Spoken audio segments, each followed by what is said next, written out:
Vaishnavi films की प्रस्तुति। घर पर चल के एलो माँ, आस लगेलो माँ, सुनू न हमरो पुकार।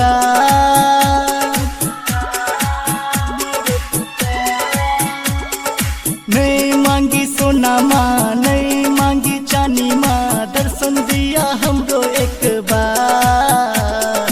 दर पर चल के एलो माँ, आस लगेलो माँ, सुनू न हमरो पुकार। नहीं मांगी सोना माँ, नहीं मांगी चानी माँ, दर्शन दिया माँ एक बार, दर्शन दिया माँ एक बार।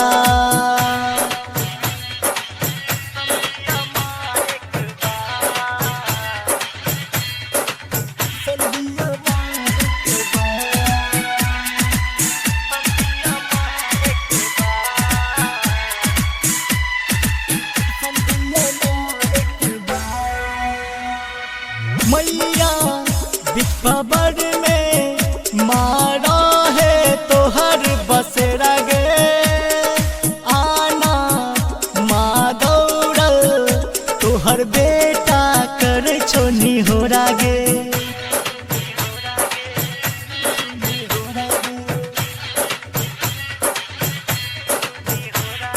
मैया बिछबर में मारा है तो हर बसेरा गे, आना माँ दौड़ल तो हर बेटा कर छोरी हो रागे।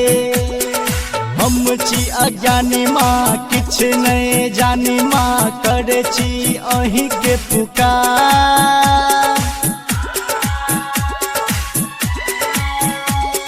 नहीं मांगी सोना माँ, नहीं मांगी चानी माँ, दर्शन दिया माँ एक बार, दर्शन दिया हमरो एक बार।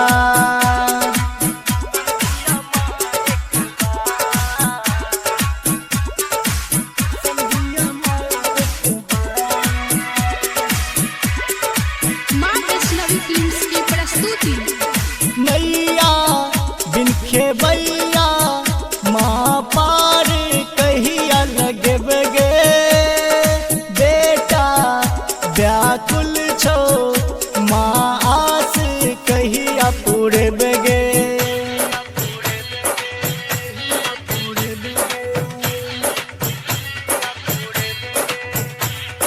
नैया बिन खेबैया माँ पार कहिया लगेबे गे, बेटा व्याकुल छो माँ आस कहिया पूरेबे गे। बिना विद्या दानी माँ, धर्मेंद्र धनु अज्ञानी माँ, गोविंद करे अहीं के पुकार।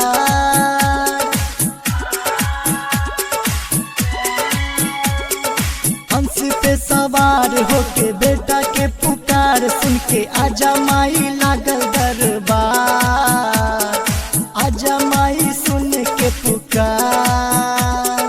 दर पर चल के एलो माँ, आस लगेलो माँ, सुनू ना हमरो पुकार।